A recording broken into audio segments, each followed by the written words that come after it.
রাত্রি এখন শেষের দিকে, 3:11। জানি না এই লাইভ দেখার জন্য কেউ আছে কিনা। সবাই হয়তো ঘুমিয়েই পড়েছে, এটাও খুব স্বাভাবিক ব্যাপার। সারাদিন এখনো আমরা দিল্লি থেকে ফিরিনি। সারাদিন বিভিন্ন লয়ারের কাছে ঘুরেছি, এবং সামান্যতম যদি কোনো ছিদ্র থাকে, যে ছিদ্র দিয়ে আমাদেরকে নতুনভাবে আমাদের চাকরি পুনর্প্রাপ্তির ক্ষেত্রে যে রাস্তা, সেই রাস্তা যদি বেরিয়ে আসে, সেই চেষ্টা আমরা করছি বলেই এখনো দিল্লি থেকে ফিরতে পারিনি। নিশ্চিত রূপেই কালকে আমরা হয়তো আমাদের এখানকার কাজ শেষ করব। আর আমরা তো জেলা মিটিংগুলো করছি, জেলা মিটিংগুলো এর মধ্যে দিয়ে আমরা করছি। আপনারা অনেকে জয়েন করছেন, অনেকে জয়েন করতে পারছেন না, মানে করেননি, যাই হোক, অনেকে ভেঙে আছেন। এখানে সারা দিন ব্যাপী কাজ করার পরেও আমাদের অনেকেরই মাথায় ঘুম, মানে চোখে ঘুম নেই। আর আমরা এখানে বসে বসে যেটা দেখতে পাচ্ছি বিভিন্নভাবে মাঝে মধ্যেই, সেটা হচ্ছে বিভিন্ন রাজনৈতিক দলের নেতারা এই প্যানেল ক্যান্সেলকে নিয়ে মাঝে মধ্যে এত সুন্দর বক্তব্য তারা পরিবেশন করছেন, যেন মনে হচ্ছে যে আমাদের এই ভয়ঙ্কর একটা দুঃসময়ে আমাদের ত্রাণকর্তা এতজন আছে, আমরা আগে কখনো ভাবতে পারিনি। আমরা মমতা ব্যানার্জিকে দেখছি, তিনি আমাদের ইন্ডোর স্টেডিয়ামে ডাকছেন। সুকান্ত মজুমদারকে দেখছি, তিনি তো একেবারে আমাকে, মানে প্লেটে একবারে আমার চাকরি পুনরায় সাজিয়ে দিয়ে যেতে চাইছে। শুভেন্দু এমন ভাবে কথা বলছেন, মনে হচ্ছে যে সঙ্গে সঙ্গে উনি ছাড়া আমাদের উদ্ধারকর্তা কেউ নেই। অভিজিৎ গঙ্গোপাধ্যায় এমন সব মানে সুন্দর জুডিশিয়ারির ব্যবস্থাপনা দেখাচ্ছেন, এমন কিছু ব্যবস্থাপনা দেখাচ্ছেন যে ওখানে গেলে পারেই আমার সমস্যার সমাধান হয়ে যাবে। এবং এই ভোকাস রাজনীতিটা আমাদেরকে এখনো পর্যন্ত এই নোংরা রাজনীতি আমাদেরকে নিয়ে করানোর চেষ্টা চলছে। আমরা কার কাছে যাইনি, কার কাছে যেতে বাকি রেখেছি? প্রথমত, এমন সময় এখন আছি, মানে ভাগাড়ে একটা গরু মারা গিয়েছে, সেখানে বাঘ সিংহ থেকে সামান্য শিয়াল কুকুর পর্যন্ত কেউ ছিঁড়ে খেতে বাকি রাখছে না এখন। আর সেই মানে নেতাদের কথা শুনে, তাদের মরা কান্না শুনে আমাদের মধ্যেও কিছু মানুষ যারা মনে করছে এইখান থেকে বোধহয় আমার বাঁচার রাস্তা তৈরি হবে এবং এরা সঠিক বলছে। কিন্তু এতদিন পর্যন্ত, এতদিনকার যে আমাদের যে এত বড় একটা সিস্টেম চললো, এত দিন ধরে একটা মানে কোর্ট রুমের মধ্যে যে আলোচনা হলো, এত কম্পাইলেশন জমা পড়লো, এত এফিডেভিট জমা পড়লো, কেউ আমরা পড়িনি। তারা বলছে এটা হয়নি, মানে হ্যাঁ সত্যি সত্যি হয়নি। তারা বলছে মানে এটা হওয়ার ছিল, তাই এটা হয়নি বলে এটা হয়নি। সত্যি কথা যেটা ব্যাপার, সেটাকে একটা বোঝার চেষ্টা করুন। বোকা নয়, আরো খারাপ ভাষায় বলতাম, আমাদেরকে বানানোর চেষ্টা করা হচ্ছে। প্রথম এই এই এই যে আমাদের জাজমেন্টটা আসলো, তার জন্য প্রথম দায়ী কে? প্রথম দায়ী আমাদের গভর্নমেন্ট। অনেকে বলছে আমরা গভর্নমেন্টের বেশি বিরুদ্ধে কিছু বলিনি। গভর্নমেন্টের অন্ধ ভক্ত আমাদের টিচার্সদের মধ্যে কেউ আছে বলে আমার অন্তত জানা নেই। খুব কম 2-1 জন থাকতে পারে, সংখ্যাটা 2% হতে পারে। অন্ধ ভক্ত কেউ ছিল না। সুপ্রিম হাইকোর্টে রাজ্য সরকারের এসএসসির বা বোর্ডের কি ভূমিকা ছিল, সেই ভূমিকা যথেষ্টই অসঙ্গতিপূর্ণ ছিল। কিন্তু যখন আমরা সুপ্রিম কোর্টে পার্টি হয়েছি, আমরা সরাসরি পার্টি হয়েছি, আমরা হাতে মানে হাত দিয়ে ঘরের কোণে ঘুমাচ্ছিলাম না যে তারা যেটা বলেছে সেটা আমরা মেনে নিয়েছি। আমরা যে দীর্ঘদিন ধরে যে আন্দোলনগুলো চালালাম, এবং আজ পর্যন্ত যারা যারা এই কম্পাইলেশন বা এফিডেভিট যা যা পড়েছে, যারা আমরা জানি, যারা কোর্টরুম দেখেছি, যারা অন্যের কথার মুখে ঝাল খেয়ে হুশাস করছে, তাদের কথা বাদ দিন। কিন্তু ন্যাচারালি যে মানে আন্দোলন আমরা করেছি, প্রথম আগে সবার আগে এটা বুঝে নিতে হবে যে একদম প্রথমে আমাদের এই বিপদের মূল হচ্ছে রাজ্য সরকার। সেটা আমরা বারবার বলে এসেছি। রাজ্য সরকার দুর্নীতি করেছে, সেই দুর্নীতির দায়ে আমরা ফেঁসেছি। কিন্তু যখন রাজ্য সরকার দুর্নীতি করলো এবং যখন সেটা নিয়ে কেস হলো, কেসের পরে যখন আমাদের হাইকোর্ট আমাদের চাকরি বাতিল করলো এবং আমরা যখন পুনরায় সুপ্রিম কোর্টে গেলাম, সুপ্রিম কোর্টে যাওয়ার পর রাজ্য সরকারের উপর যে প্রেসারটা আমরা ক্রিয়েট করেছি, এবং সুপ্রিম কোর্ট, রাজ্য সরকার এসএসসির কাছ থেকে যে যে ডেটা চেয়েছে আন্দোলনের মধ্যে দিয়েই হোক, সেই ডেটা কি রাজ্য সরকার দেয়নি? রাজ্য সরকার দিতে বাধ্য হয়েছে। অনেকেই বলছেন যে এই লিস্ট দেয়নি, তাই লিস্ট দেয়নি, এইটা আরে ভাই, সুপ্রিম কোর্ট চেয়েছে এটা কি? সুপ্রিম কোর্ট যা যা চেয়েছে সেইগুলো কি দেয়নি? প্রত্যেকটা জিনিস দিয়েছে। আমরা বাধ্য করেছি দিতে। তার কম্পাইলেশনে কোথাও আমাদের বিরুদ্ধে কথা বলা আছে? সেখানে কোনো জায়গা আছে যেখানে টেন্টেডদের বিপক্ষে কথা বলা আছে? সেখানে কি সিবিআই যেটা হাইকোর্টে বাঁদরামিটা করেছিল সেটা কি সুপ্রিম কোর্টে করেছে? বলেনি আমরা সিবিআই কে মেনে নিচ্ছি। তাদেরকে বাধ্য করানো হয়েছিল, তারা বলেছিল আমরা সিবিআই কে মানছি। তারা যখন অথরিটিকে প্রশ্ন করা হচ্ছিল আপনারা কি চাইছেন, তারা কি জোর গলায় বলেনি যে আমরা সেগ্রিগেশনটাই চাইছি? সবগুলোই তো বলা করিয়েছি। স্টেট গভর্নমেন্ট দুর্নীতিগ্রস্ত, কিন্তু তাকে আমরা আন্দোলন করিয়ে তাকে আমরা সেইগুলো দেওয়া করিয়েছি যেটা সে চেয়েছে। অনেকে বলছেন যোগ্য অযোগ্যের তালিকা। সুপ্রিম কোর্ট কি বলেছেন যে আমাকে এইভাবে দিন? সিবিআই 4টে চার্জশিট ফাইল করেছে। সেই চার্জশিট কি আপনাদের কাছে আছে? আপনারা দেখেছেন? দেখেননি। তার কারণ সেই চার্জশিটটা তুলতে গেলে একটা চার্জশিট পিছনে 30,000 32,000 টাকা করে দিয়ে আমাদের তুলতে হয়েছে। চার্জশিটে স্পষ্ট লেখা আছে কারা টাকা দিয়েছে, কে তারা, কোথায় বাড়ি, কাকে টাকা দিয়েছে, টু দা পয়েন্ট দেওয়া আছে সেখানে। প্রত্যেকটা চার্জশিট সুপ্রিম কোর্টে জমা পড়েছে। কে বলছে সেগ্রিগেশন হয়নি? কে বলছে টেন্টেড আনটেন্টেড নেই, আলাদা করা হয়নি? ধর্ণা মঞ্চে অনেকে বসছেন, অনেকে বিভিন্ন জায়গায় বলছেন, বিভিন্ন রাজনৈতিক নেতারা বলছেন এটা দেওয়া হয়নি, ওটা দেওয়া হয়নি। দেওয়া হোক বা না হোক, আমরা তো বাধ্য করেছি দিতে তাদেরকে। প্রথম অপরাধী যারা, রাজ্য সরকার, যারা আমাদের এই বিপর্যয়ের মূল, সেই মূলটাকে আমরা কান ধরে বাধ্য করেছি দিতে। আর তারপরের ধাপগুলো কি হলো? তারপরের ধাপে আমাকে অনেকে বলেছিল, আমাদের মধ্যেও অনেকে ঢুকেছিল যে ওই সুকান্ত মজুমদার ডাকছে আমাদেরকে ত্রাণ করিয়ে দেবে, আমাদেরকে পাইয়ে দেবে। আমরা যাইনি সেখানে। কোথায় যেতে বাদ রেখেছি? সব পক্ষের লয়ার রেখেছি। কি হয়েছে তাতে? লাভটা কি হলো আমার? আখেরে একটা বিধানসভা নির্বাচনের থেকে আমরা গুরুত্বপূর্ণ কারো কাছে নয়। যদি আমরা সুপ্রিম কোর্টে কি দেখলাম, একটা জাজমেন্ট পাস হলো। জাজমেন্টটা আপনারা যদি প্রত্যেকে ভালো করে পড়েন তাহলে জাজমেন্টটা দেখুন, জাজমেন্টটাই কি লেখা আছে। জাজমেন্টে স্পষ্ট করে প্রত্যেকটা লয়ার অবাক, আমরা সবাই অবাক, যেটা সুপ্রিম কোর্টের ইতিহাসে প্রথম, যা জীবনে কোনোদিন ঘটেনি। আজ পর্যন্ত সুপ্রিম কোর্ট এইরকম নক্কারজনক জাজমেন্ট কোনোদিন দেয়নি। আর এই জাজমেন্ট তখনই সম্ভব হয় যখন বিচার ব্যবস্থাকে অন্যভাবে নিয়ন্ত্রিত করার চেষ্টা করা হয়। জাজমেন্টে স্পষ্টভাবে বলা হলো যারা আনটেন্টেড তাদেরকে সুদ সমেত টাকা ফেরত দিতে হবে। যারা আনটেন্টেড তাদের ক্যাটাগরিতে ভাগ করা হলো। যারা আগে কোনো সার্ভিস করত তাদেরকে পুরনো সার্ভিসে অ্যাপ্লাই করার সুযোগ দেওয়া হলো। আমাদের কি করা হলো? আমাদেরকে বয়সের ছাড় দেওয়া হলো। তাহলে তুমি তোমার জাজমেন্টে তুমি স্পষ্ট করে বুঝিয়েই দিচ্ছ কারা যোগ্য আর কারা অযোগ্য, অথচ তুমিই বলছো সেটা বাঁচা সম্ভব হয়নি।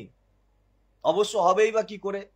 বিচার ব্যবস্থাটা খুব ভালোভাবে পরিচালিত হলে তো বাঁচা হবে।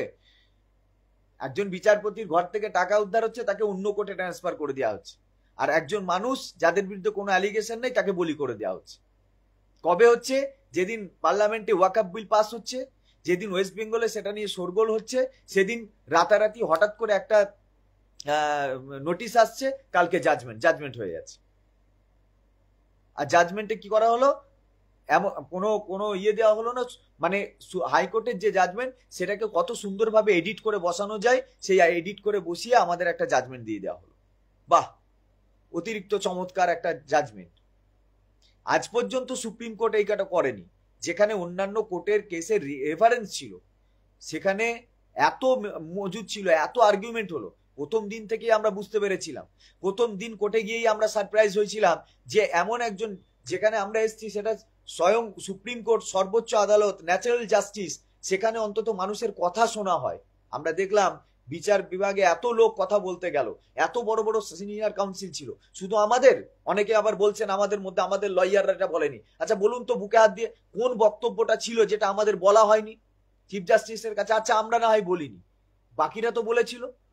সবাই তো বলেছিল, কারো কথা নিল না, শুধু বিকাশবাবুর ওই বক্তব্যটা নিতে ইচ্ছা হলো যে হ্যাঁ সবকিছু ওই বাতিল করে দেওয়ার বক্তব্যটা নেওয়ার ইচ্ছা হলো। তার মানে ওটাই শুধু অথেন্টিক, ওটাই শুধু অথেন্টিক ছিল, বাকি আমাদের বক্তব্যের আর কোনো দাম ছিল না। আর এত এত কথা অথরিটি বললো, এত ডকুমেন্ট জমা দেওয়া হলো, তার মানে সেগুলো পড়ারও দরকার হলো না, এবং পড়ার পরেও নেওয়া হলো না। কখনো কখনো তো জাজমেন্ট শুনতে শুনতে ঘুমিয়েই যাওয়া হচ্ছে। তার মানে কি? তার মানে এটা আগে থেকেই পূর্ব পরিকল্পিত বা পূর্ব নির্দিষ্ট ছিল যে ঘটনাটা এটাই হবে, ঘটনাটা এটাই হবে। এবং রাজনৈতিক নেতারা আগে থেকেই বলা শুরু করেছিল, হ্যাঁ যদি এই চাকরিটা যায় তাহলে এখানে যাব, ওখানে ভেঙে দেবো, এখানে চুড়ে দেবো। আচ্ছা, এই ব্যাপার আজ আমরা বুঝতে পারছি হারে হারে যেটাই ঘটেছে। কারণ এটা তো হওয়ার কোনো কথাই ছিল না। এটা কখন হওয়ার কথা ছিল? যেখানে তুমি স্পষ্ট করে আইডেন্টিফাই করতে পারছো, যেখানে সিবিআই বলছে আমি আইডেন্টিফাই করে ফেলেছি, হ্যাঁ এর বাইরে আর কেউ নেই, ফাইনাল জাজ সিট দিয়ে দিয়েছে, যেখানে অথরিটি বলছে হ্যাঁ আমরা মেনে নিলাম, যেখানে অথরিটি বলছে আমরা সেগ্রিগেশন করে দেবো, আমরা সেগ্রিগেশন করতে চাই, যেখানে আমরা ডিমান্ড করছি সেগ্রিগেশন করা হোক। আজকে অভিজিৎ বাবু বাজার গরম করার জন্য একটা সুন্দর বক্তব্য দিয়েছেন, আসুন ওই আমাকে বসান, বিকাশ বাবুকে বসান, শিক্ষামন্ত্রীকে বসান, তারপর একটা টিম রেডি করি, সেই টিম রেডি করে। আরে ভাই তুমি এই সময় রেডি করে করবে কি কি? যদি শিক্ষামন্ত্রী যদি যদি যদি সুপ্রিম কোর্টের ইচ্ছা, আমাদের তো প্রথম দিন থেকেই বলা হয়েছিল একটা কমিটি গঠন করে সেগ্রিগেশনের কথা, সুপ্রিম কোর্টই তো সেটা অ্যাকসেপ্ট করেনি, কারণ উনি তো প্রথম থেকেই ঠিক করে নিয়েছিলেন no no no no no, কোনটা ঠিক কোনটা ভুল সেটা তিনি ঠিক করবেন। তবে টোটালটাই তো বোকাস, পুরোটাই তো গল্প, পুরোটাই তো আইওয়াস, কারোর বক্তব্য শোনা হয়নি, কারোটা অ্যাকসেপ্ট করা হয়নি, শুধু শোনার ভান করা হয়েছে। যদি শোনা হতো, এত এলিমেন্ট ছিল, লয়াররা তো বলছেন প্রচুর উপাদান ছিল সেখানে শোনার মতো, প্রচুর কিছু ডকুমেন্ট দেওয়া হয়েছিল, কিন্তু টোটালি পুরো ব্যাপারটাই একটা গিমিক ছিল, পুরো নাটকীয় ব্যাপার ছিল। সেই জন্য এত উপাদান থাকার সত্ত্বেও কোনো কিছুকে দেখা হয়নি, কোনো কিছুকে বিবেচনা করা হয়নি, সরাসরি একটা জায়গা থেকে প্যানেলটাকেও সহজ উপায়ে ক্যান্সেল করে দেওয়া হয়েছে, এবং সুপ্রিম কোর্টের ইতিহাসে এটা নক্কারজনক, আজ পর্যন্ত কোনোদিন হয়নি। এবং আজকে কিছু লোক আমাদের প্রচুর প্রচুর উদারতা দেখাচ্ছেন, বেশ আপনারা এতদিন কোথায় ছিলেন? উদারতাটা ঠিক আছে, এখনো মানলাম, আপনারা বলছেন রাস্তা আছে, আপনি বলছেন আমাদের যা রাজ্যের সিএম তিনি বলছেন আমি যোগ্যদের পাশে আছি, বিরোধী দলনেতা বলা পাঠাচ্ছেন আমি আছি, অভিজিৎ গঙ্গোপাধ্যায় মনস্য বলছেন আমি আছি, সিপিএম বলছে আমি আছি, ঠিক আছে আপনারা সবাই আছেন। তার মানে ধরেই নেওয়া যায় বিজেপির সঙ্গে তৃণমূলের সংঘাত আছে রাজনৈতিক, তৃণমূলের সঙ্গে সিপিএম এর সংঘাত আছে রাজনৈতিক, কিন্তু আমাদের চাকরির প্রশ্নটা, যোগ্য শিক্ষক শিক্ষিকাদের চাকরির প্রশ্নটা আপনারা সহমত। তাহলে আপনারা যদি এত উদারতা দেখান, তাহলে আপনারাই এক জায়গায় বসে আমাদেরকে কি করে বাঁচানো যায় সেটা ঠিক করুন না, নাকি আমাদেরকে নিয়ে আপনারা সুন্দর করে একটা বিধানসভা নির্বাচন জিততে চাইছেন। সেই গল্পটা আমরা বুঝে গিয়েছি, আর সেটা জিততে চাইছেন বলেই আমাদের চাকরিটা ক্যান্সেল হয়েছে। এটা আমরা সহজ কথায় বুঝে গিয়েছি যে কেন আমাদের চাকরিটা ক্যান্সেল হয়েছে এবং কোন রাজনৈতিক প্রেক্ষিতে এই ঘটনাটা ঘটেছে। আপনারা যদি এতটাই উদারতা দেখান আর এতটাই যদি আপনাদের মনে হয় যে আপনারা আমাদের শুভচিন্তাক, তাহলে পরে আপনারা আপনাদের মধ্যে রাজনৈতিক বিরোধিতা যাই থাকুক না কেন, আপনারা তার মানে আমাদের প্রশ্নে এক জায়গায় হতে পারবেন, আমাদের প্রশ্নে আপনাদের কি কি করণীয় আছে আপনারা একসঙ্গে করুন, দেখি দিয়ে আমাদেরকে প্রমাণ করুন। আর এই যে গল্পগুলো, নানান গল্প আপনারা দিচ্ছেন, এই গল্পের যে সত্যিই কোনো ভিত্তি নেই এবং এটা যে রাজনৈতিক মরা কান্না, সেই মরা কান্নার গল্পটা আমরা বুঝে নিয়েছি, কারণ আমরা আপনাদের কাছে ইতিমধ্যেও গিয়েছিলাম, সবার কাছেই গিয়েছি, কোথায় যায়নি, পিএমএ তো গিয়েছি, রাষ্ট্রপতি ভবনেও যাওয়া হয়েছে, আমরা হিউম্যান রাইটসেও অ্যাপ্লিকেশন করেছি, কোথায় দিইনি, সব জায়গায় গিয়েছি। এমন কোনো দপ্তর ছিল না যেখানে আমরা যাইনি, এমন কোনো বক্তব্য নেই যেটা সুপ্রিম কোর্টের কাছে উঠে আসেনি।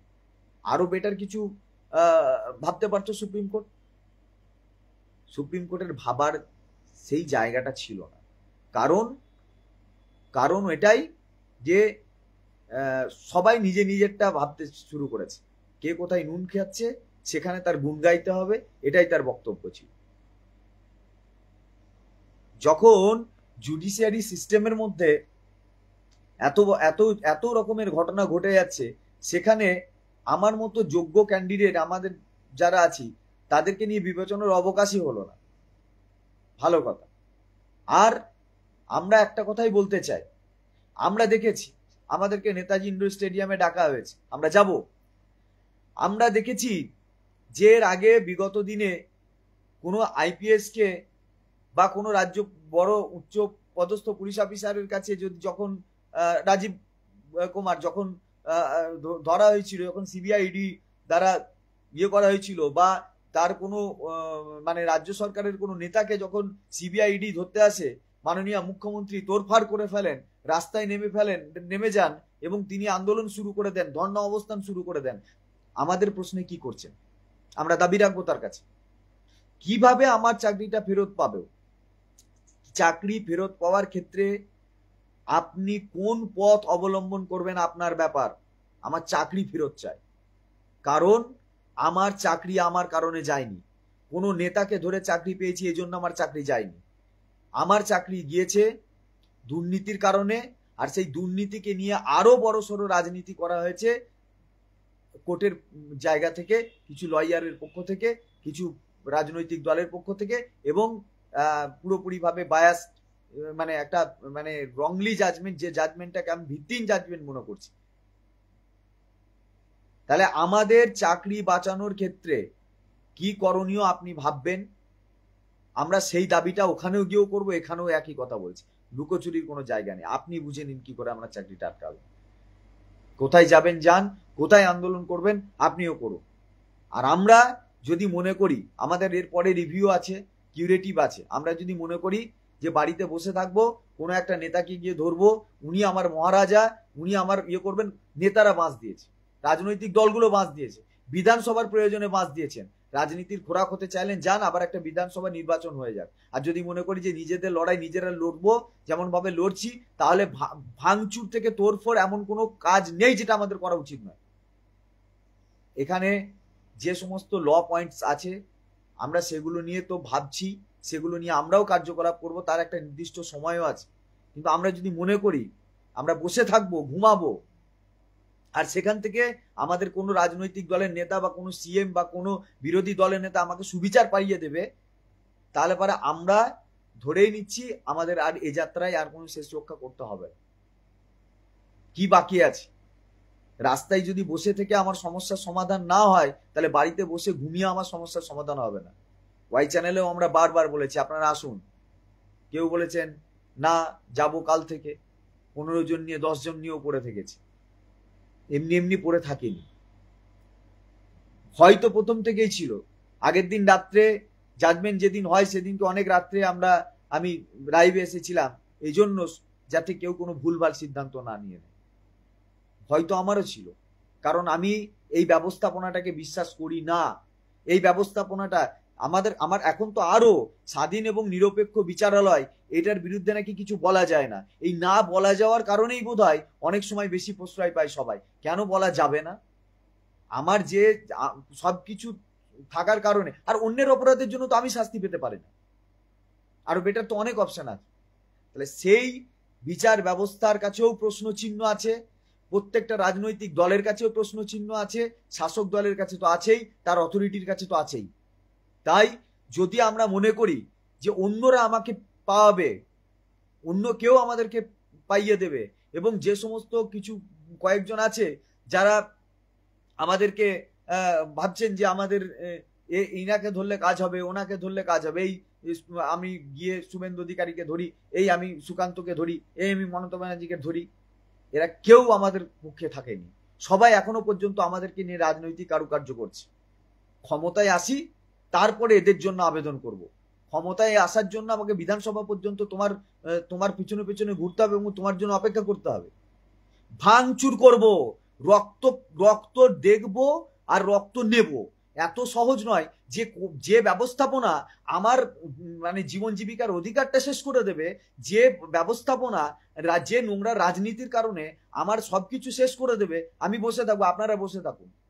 আমি দেখতে পাচ্ছি 2-1 শিক্ষক শিক্ষিকা বাড়িতে বসে সুসাইড অ্যাটেম্প করার চেষ্টা করছেন। কিসের সুসাইড অ্যাটেম্প করবেন? আমার লাস্ট যদি মরতেই হয় সুপ্রিম কোর্টের সামনে, চিফ জাস্টিসের সামনে গিয়ে আমরা মরে দেখাবো যে আসুন আমার মৃত্যুর জন্য আপনি দায়ী আছেন, আপনি আমার মৃত্যুর জন্য সিএম দায়ী, আমার মৃত্যুর জন্য বিরোধী দলনেতাও দায়ী, আমার জন্য এই নোংরা রাজনীতিটাও দায়ী, যারা আমাকে নিয়ে ব্যবহার করছেন। ঘরের ভিতরে মুখ লুকিয়ে সুসাইড করার মতো জায়গায় এখন নেই। যদি মরতে হয় তাহলে আসুন পথে একসঙ্গেই আমরা সেই লড়াই করতে করতে মরবো, কিন্তু শেষ, সব জিনিসের শেষ দেখে ছাড়বো। শেষ কোথায় আছে সেটা দেখে ছাড়বো।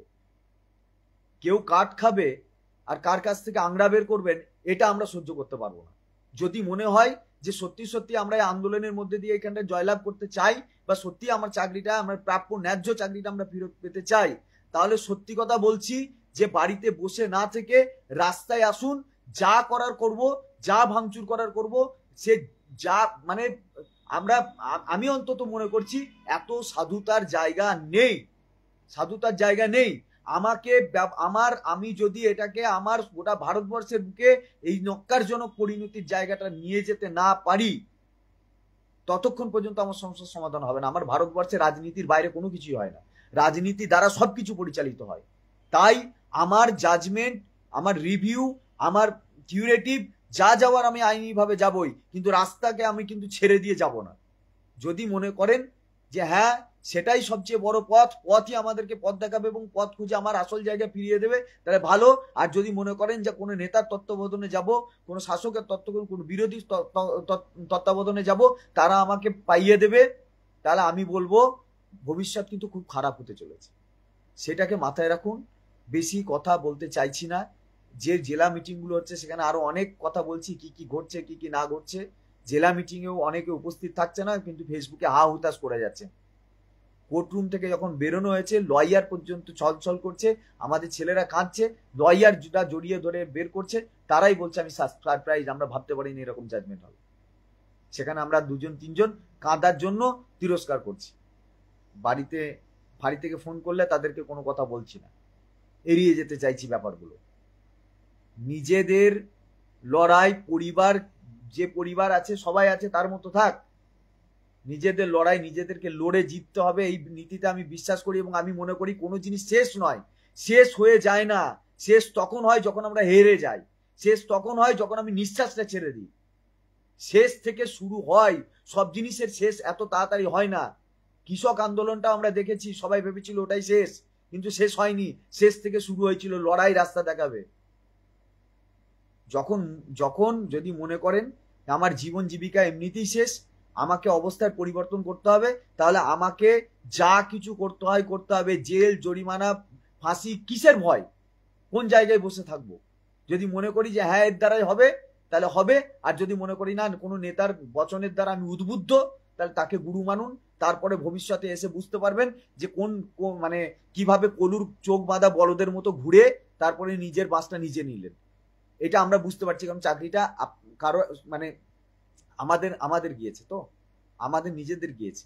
আমরা সেটা বুঝতে পারি, উপলব্ধি করতে পারি, ফিল করতে পারি, প্রত্যেকের কাছ থেকে দেখে উপলব্ধি করতে পারি। পার্সোনালি কিছু মানুষকে চিনি যাদের জীবন জীবিকা আরো ভয়ঙ্কর, আমাদের সকলের ভয়ঙ্কর, কিন্তু পার্সোনালি কিছু মানুষ আছে তাদের সত্যি তাকানো যায় না তাদের দিকে। সবার কথা ভেবে আমরা যেহেতু একজন দুজন নয়, সবার জায়গাটাই আছে। যদি মনে করি তাহলে শুরু করব, কালকেই আমরা ফিরবো। একজন খুব মানে বর্ষিয়ান নেতার, বর্ষিয়ান লয়ারের সঙ্গে কালকে মিটিং আছে। এই জাজমেন্টটা টোটালি কোন জায়গা থেকে আমাদের আর কি মানে বেরোনোর জায়গা আছে আমরা পেয়েছি, অনেক সূত্র পেয়েছি, কিন্তু সেখান থেকে আমরা আরো বের করে কালকে রাতের মধ্যে সমস্ত সমাধান করব, বেরিয়ে যাব। যদি আমি অন্তত বাড়িতে থাকবো না, যদি আপনাদের মনে হয় যে হ্যাঁ বাড়িতে থাকার নয়, দরকার হলে রাস্তায় যা কিছু করব, সমস্যার সমাধান সেখান থেকে হবে। তা না হলে সমস্যার সমাধান কোনো নেতা, কোনো রাজনৈতিক দলকে ধরে হবে না। এটা বলে দিলাম, বারবার করে বলছি। রাত্রি 3:30 বাজে, অনেকেই ঘুমায়নি, আমরাও ঘুমাইনি, আমি ঘুম বন্ধই করে দিয়েছি। ঘুমাবো সেদিন যদি সত্যিকারের প্যানেল ফিরিয়ে আনতে পারি, চাকরি পেতে পারি, তা নাহলে আর ঘুমোবই না। এটুকুই শেষ কথা। এবার আপনারাও সেরকম ভাবে ভাবুন। সবার ঘরে মা বাবা সন্তান সন্ততি সবাই আছে, কিন্তু ওইটাকে ঘরেই রেখে দিয়ে আসুন। কারণ ওই ঘরটাকে যদি সারা জীবনের জন্য সুরক্ষিত রাখতে চান, তাদের ভবিষ্যৎ যদি সুরক্ষিত রাখতে চান, তাহলে বর্তমানের লড়াইটাকে বুঝে নিতে হবে, পরিষ্কার কথা। এবং সাধুতা দিয়ে সম্পূর্ণ মানে অতিকায় শান্তিপ্রিয়তা দিয়ে এই কাজগুলো হবে না। কি হবে সেটা রাস্তায় দেখা যাবে। এটুকুই বলছি। আমি পরশুদিন থেকে এটা এই লড়াই শুরু হবে। আমরা মনে করছি একটা জায়গায় আমাদের জমায়েত হয়ে আগে থেকে রেডি হওয়া দরকার। অবশ্যই নেতাজি ইন্ডোর স্টেডিয়ামে আমরা যাব, আমরাও সিএম এর কাছে কিছু দাবি রাখবো। জিএমও আমাদেরকে কি বলতে চাই আমরা শুনবো, নিশ্চয়ই শুনবো, শান্তিপ্রিয়ভাবেই শুনবো। কেন শুনবো? আমাদের সিএম মুখ্যমন্ত্রী ডেকেছেন, নিশ্চয়ই যাব। আমরা তো দেখা করতে চাই, ফেস করতে চাই আমরা।